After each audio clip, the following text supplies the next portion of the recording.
En la siguiente presentación se tratará el concepto de cambio de fase y el cálculo de las energías asociadas a este.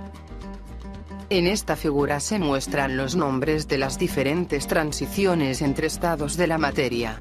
La transición de sólido a líquido se denomina fusión y la de líquido a sólido se denomina solidificación. La transición de líquido a gas se denomina vaporización y la de gas a líquido se denomina condensación. La transición de sólido a gas se denomina volatilización y la de gas a sólido se denomina sublimación. La materia en estado sólido se caracteriza por moléculas con muy poco o ningún movimiento, y distribuidas en un orden muy definido. En el caso del estado líquido, las moléculas están dispuestas en orden aleatorio y se mueven, aunque permanecen próximas entre sí debido a una gran interacción entre ellas. Finalmente, en el caso del estado gaseoso las moléculas se distribuyen de manera aleatoria y dispersa, con interacciones entre ellas casi nulas. En los procesos de fusión, vaporización y volatilización, la materia absorbe energía, y el cambio de calor en esta se considera positivo. En los procesos de solidificación, condensación y sublimación, la materia libera energía, y el cambio de calor en esta se considera negativo. En la figura se aprecia el gráfico de temperatura para una muestra de agua que inicialmente está en la fase sólida, hielo. En esta situación se agrega calor a razón constante. En este gráfico se observa que la temperatura no cambia durante los cambios de fase si la presión se mantiene constante. La temperatura de ebullición depende de la presión atmosférica.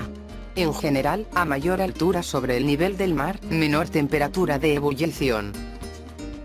Cuando el agua está en estado sólido a una temperatura menor que la de fusión, esto es 0 grados Celsius, el calor absorbido se traduce en aumento de temperatura del hielo.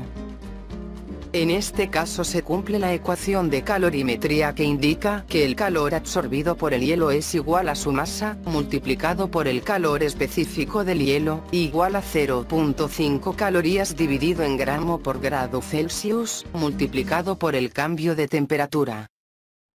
Si agregamos calor al hielo a 0 grados y presión atmosférica normal, la temperatura del hielo no aumenta, sino que parte de él se funde para formar agua líquida.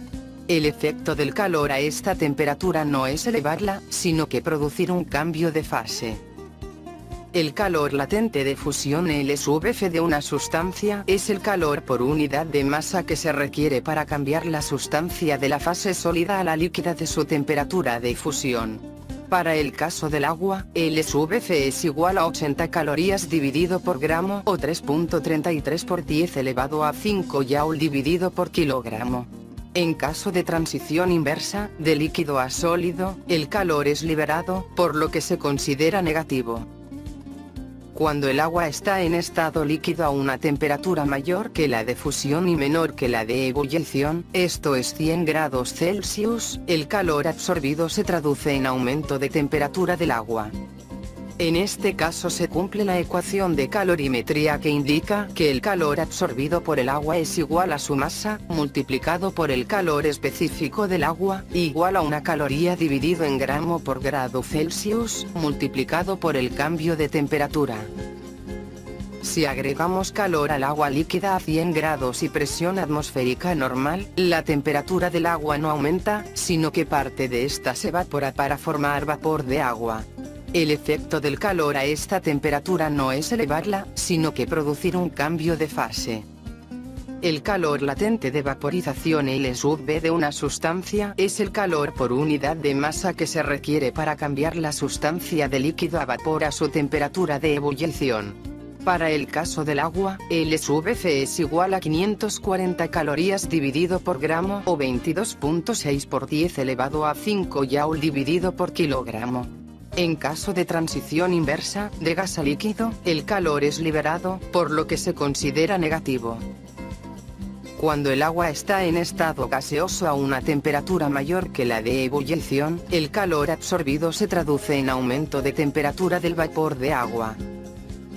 En este caso se cumple la ecuación de calorimetría que indica que el calor absorbido por el vapor de agua es igual a su masa, multiplicado por el calor específico del vapor de agua, igual a 0.48 calorías dividido en gramo por grado Celsius, multiplicado por el cambio de temperatura.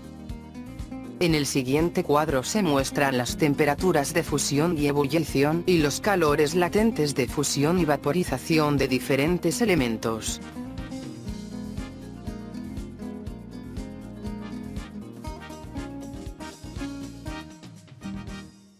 Muchas gracias por su atención.